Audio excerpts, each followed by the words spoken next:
Okay, ladies and gentlemen, here we go. We want to go over your trig identities and give you a couple key components here.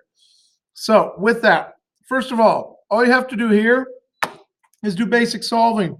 So add 1, -4 cosine theta equals 0, cosine theta equals 0. Now, I'm not going to do this every time. I may stop short. But remember, you're going to draw a triangle every single time. And so cosine is adjacent over hypotenuse. So where's the adjacent 0 but the hypotenuse 1? And the answer to that is 90 degrees. Now, does it happen anywhere else in 0 to 360? And that's going to be the key, is it's everything in 0 to 360, not just the primary formula. Now, down here again, you're going to draw it by drawing picture.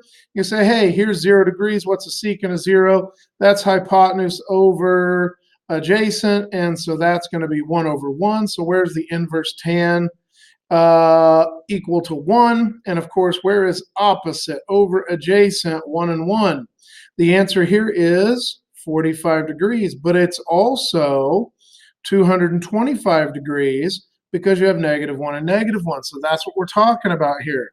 So 45 degrees and 225 degrees.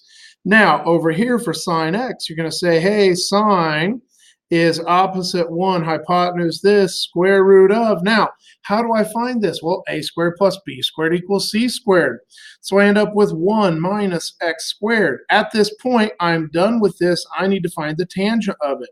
So tangent is opposite over adjacent, x over square root of 1 minus x squared. And there you go. Now, down here, if we're looking at number 7, is sine odd or even? The answer is it's odd. So that negative is going to go out front. Negative sine theta equals 0.91. So switch. Sine theta equals -0.91. Over here, cosine, is it odd or even? The answer, of course, is it's even. So negative, bring it out. You got pi over 2 minus theta. Does this negative go out front or does it go away? And the answer is it goes away. So it's gone. So if I can replace this with sine theta, that means the answer to this is -0.91. Now, on down, I want to find sine and secant. In this case, cotangent is going to be positive. So I got positive, positive.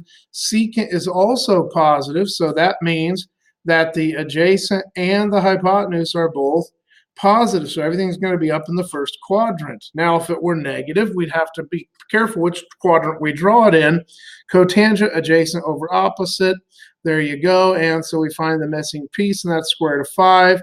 At this point, sine theta equals 2 over root 5. That's fine. You can leave it there. Secant, of course, is going to be, that's hypotenuse over adjacent.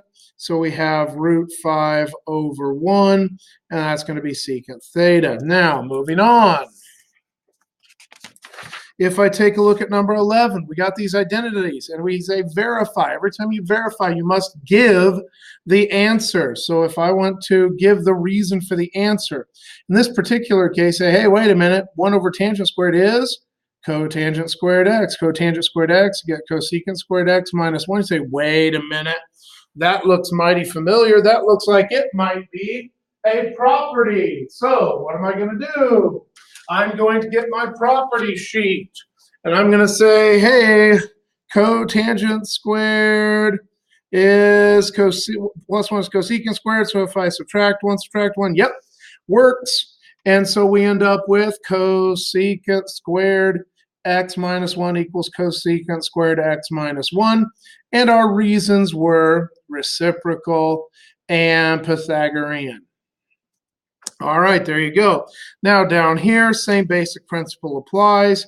You say, hey, wait a minute, cosecant squared plus secant squared. That is, no, that's cotangents and stuff. That's no good. And over here, I got cotangents. I mean, I could turn it into tangent. Why don't I do this? Tangent squared x times cosecant squared x plus secant squared x. And that equals secant squared x, just like that. So, or secant to the fourth, excuse me. Now, at this point, like nothing's really matching up super awesome. So let's change this. Let's change this into sine squared x over cosine squared x. This is 1 over sine squared x plus 1 over cosine squared x. Now, anytime, of course, that I have two fractions, I want to find common denominators. So if I find common denominators, I'm going to multiply this by cosine squared x over cosine squared x. This is going to be sine squared x over sine squared x. So here's what I end up with. Sine squared x over cosine squared x, parenthesis, cosine squared x plus sine squared x, all over sine squared x cosine squared x. Now, wait a minute, you say, hey, I've seen some of this before. I have cosine squared plus sine squared. That equals 1.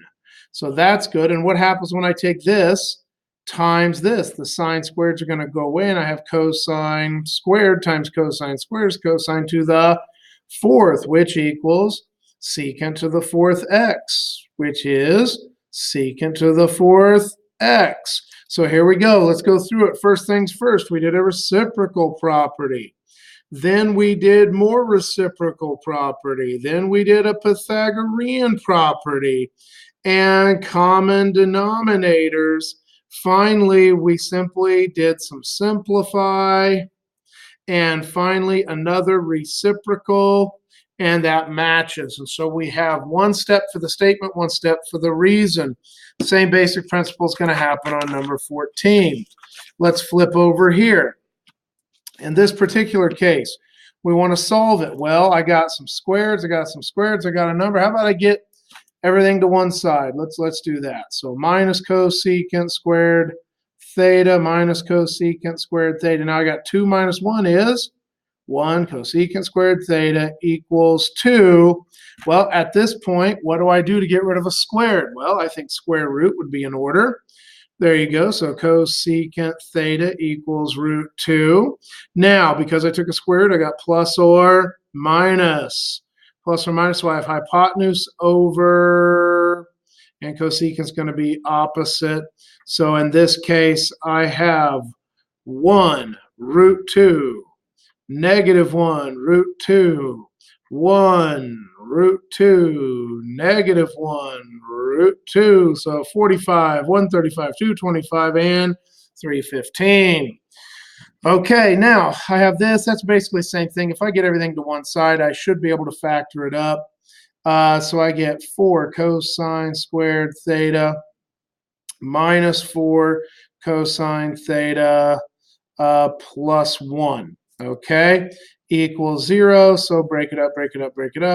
2 cosine theta minus 1, so cosine theta equals 1/2. Well, where in the world does cosine theta equal 1/2? Here and here. So I get 60 and I get 300. So there you go. All right, moving on. Now, when I have, oh, wait a minute. Let's not miss this one. This one looks a whole lot like a property, except it's not squared. So here's what I'm going to do. I'm going to do both sides. I'm going to square it. So I get 1 minus. Now be careful when you have a two-parter that you square. When you have a two-parter that you square, you're going to need to get plus 2 cosecant theta plus cosecant squared theta equals cotangent squared theta. And so you get that guy right there. And in this case, I can say, hey, wait a minute, what's cotangent squared theta? That is cosecant squared theta equals cosecant squared theta minus 1. Now, can I subtract off each side? Then I'm going to minus 1, so I get 2 cosecant theta equals negative 2. At this point, hopefully you can finish that up. Okay, so let's stop right there for a few minutes, and that's part 1. We'll throw into part 2. All right.